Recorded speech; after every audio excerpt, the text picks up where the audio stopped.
School প্রাঙ্গণে বিমান বিধ্বস্ত হওয়ার ঘটনায় এখন পর্যন্ত ২৯ জন মারা গেছে বলে জানিয়েছেন প্রধান উপদেষ্টার বিশেষ সহকারী অধ্যাপক মোহাম্মদ সাইদুর রহমান।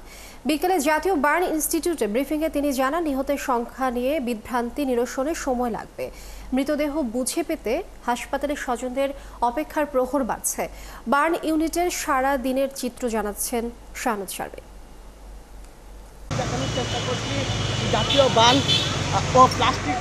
সকাল থেকে জাতীয় বার্ন ও প্লাস্টিক সার্জারি ইনস্টিটিউটে কয়েক স্তরের নিরাপত্তা বেষ্টনী তৈরি করা হয়।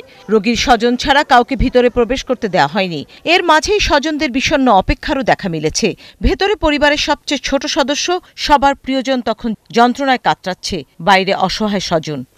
10 সেকেন্ডের ভিতরেই কাণ্ডটা ঘটে গেল।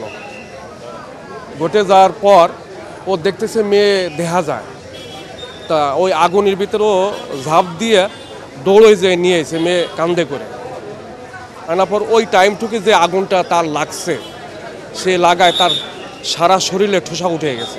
ওই খবর পেয়ে আমার ভাই ছুটে গেছে ওখানে, যে খোঁজাখুঁজি করে ওকে পাওয়া গেছে। আর আমরা খবর পেয়েছি সন্ধ্যার আগে, ফেসবুকে ছেড়ে দিয়েছে মেডিকেল থেকে, তখন আমরা খবর পেয়েছি। দুপুরে বার্ন ইউনিট থেকে বেরিয়ে নৌপরিবহন উপদেষ্টা সাখাওয়াত হোসেন বলেন, আবাসিক এলাকায় বিমান প্রশিক্ষণ হবে কিনা তা নতুন করে ভাবতে হবে।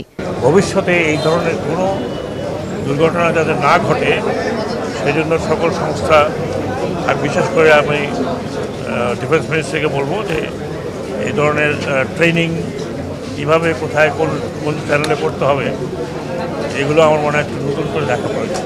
বিকেলে ব্রিফিংয়ে স্বাস্থ্য সেবা আরও জোরদার করতে আন্তর্জাতিক সহায়তা নেওয়ার প্রক্রিয়া শুরু হয়েছে বলে জানান স্বাস্থ্য উপদেষ্টা।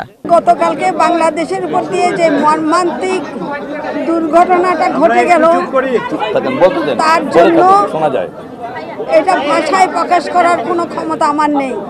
আজকে পর্যন্ত আমাদের যে তথ্য, সেটা হলো ২৯ জন মারা গেছেন। এ সময় ডাক্তার সাইদুর রহমান বলেন, সিএমএইচে 15 জনের মৃতদেহ আছে, যদিও আইএসপিআর এর তথ্যে 16 জন বলা হচ্ছে। তথ্যের পার্থক্যগুলো দূর হতে সময় লাগবে বলেও জানান প্রধান উপদেষ্টার এই বিশেষ সহকারী। আমাদের সঙ্গে আইএসপিআর এর তথ্যে পার্থক্য হয়েছে। আমরা বলেছি 15 জন, আমরা আসার আগে নিশ্চিত হয়েছি সিএমএইচে 15 জনের এই মৃতদেহ আছে, যদিও আইএসপিআর এর তথ্যে সেখানে 16 জন বলা আছে। আমরা আপনাদের অনুরোধ করব যে তথ্যের পার্থক্যগুলো দূর হতে হয়তো একটু সময় লাগবে, যেহেতু মৃতদেহ এবং দেহাবশেষ নিয়ে আমাদের কিছু পার্থক্য আছে। তিনি আরও জানান, বার্ন ইনস্টিটিউটে ভর্তি রোগীদের মধ্যে 2 জনকে কেবিনে স্থানান্তর করা হয়েছে। এছাড়া শঙ্কামুক্ত রয়েছেন আরও 10 জন। 30 জন এখনও ঝুঁকিতে রয়েছেন। মৃতদের মধ্যে 6 জনের মরদেহ এখনও শনাক্ত করা সম্ভব হয়নি।